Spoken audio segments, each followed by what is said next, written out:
আসসালামু আলাইকুম। আজকে আমরা চোখে যে বিষয়টি নিয়ে আলোচনা করতে যাচ্ছি সেটাকে আমাদের মেডিকেল টার্মে বলা হয় সাবকনজাংটিভাল হিমোরেজ। হিমোরেজ মানেই হচ্ছে রক্তক্ষরণ। সাবকনজাংটিভাল হিমোরেজটা কি জিনিস? এই যে আমাদের চোখে যে সাদা অংশটা আছে, এটা নিচে দেখবেন অনেক সময় রক্ত জমাটের মতন বেঁধে যাচ্ছে। যখন রক্ত জমাটের মতন বেঁধে যাচ্ছে, স্ক্লেরা, সাদা অংশটাকে স্ক্লেরা বলা হয়, এটা নিচে যখন রক্ত জমাটের মতন বেঁধে যাচ্ছে সেটাই হচ্ছে সাবকনজাংটিভাল হিমোরেজ। তো এটা কেন হতে পারে? দেখা গেল এটা হচ্ছে আমাদের যে স্ক্লেরায় যে সাদা অংশটা, এটার নিচে খুবই হালকাভাবে রক্ত নালী আছে। কোনোভাবে যদি সেই নালীটা ইনজুরি হয়ে থাকে তখন দেখা যায় ওখান থেকে রক্ত বের হয়ে রক্তক্ষরণ হয়ে ওখানে আর কি জমা বেঁধে যায়। তো এটা কেন হয়ে থাকে, যেমন কিভাবে এটা হতে পারে, যেমন ধরেন বাচ্চার মা হঠাৎ করে ধরেন যে বাচ্চা খেলতে খেলতে মার চোখে আঙ্গুল দিয়ে দিল, তো সেই ক্ষেত্রে আপনি ইনজিওর হতে পারেন। আবার ছোট বাচ্চা সেই নিজে দেখা গেল যে কোনো না কোনোভাবে চোখের ভিতরে আঙ্গুল দিয়ে দিল, এটা একটা কারণ হতে পারে।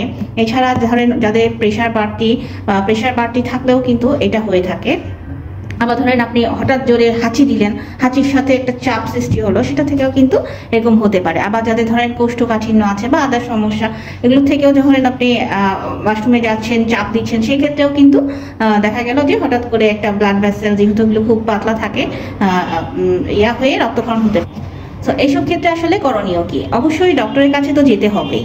আপনার চোখে যে কোনো সমস্যায় ডক্টরের কাছে যেয়ে আসলে ওষুধ নেওয়াটাই আমি সব সময় বলে থাকি, যেটা গুরুত্ব দিয়ে থাকি, জরুরি। কারণ আপনারা ফার্মাসিওয়ালারা জানবে না কারণটা কি, দেখা গেল একটা রোগের জন্য আর একটা রোগের ওষুধ দিয়ে দিবে। সো এটা থেকে বাঁচার জন্য সবসময় আপনারা ডক্টরের কাছে অবশ্যই যাবেন, আলসেমি করা যাবে না।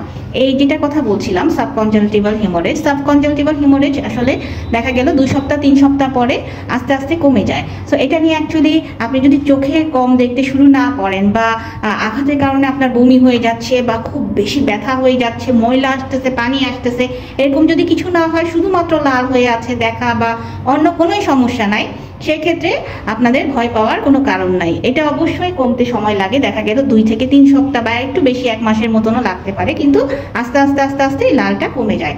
অনেক সময় দেখা যায় যে আমাদের কিছুই লাগে না, আমরা জাস্ট একটা ছোট আর্টিফিশিয়াল টিয়া দিয়ে দিই, অনেক সময় কয়েকদিনের জন্য অ্যান্টিবায়োটিকে, যাতে অন্য কোনো ইনফেকশন না হয়ে যায় চোখে হাতের মাধ্যমে ব্যথা পেলে বা এটার কারণে, আমরা একটা অ্যান্টিবায়োটিক কভারেজ দিয়ে রাখতে পারি।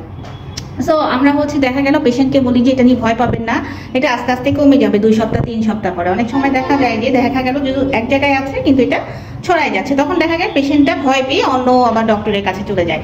আসলে ভয় পাওয়ার এখানে কিছু নাই।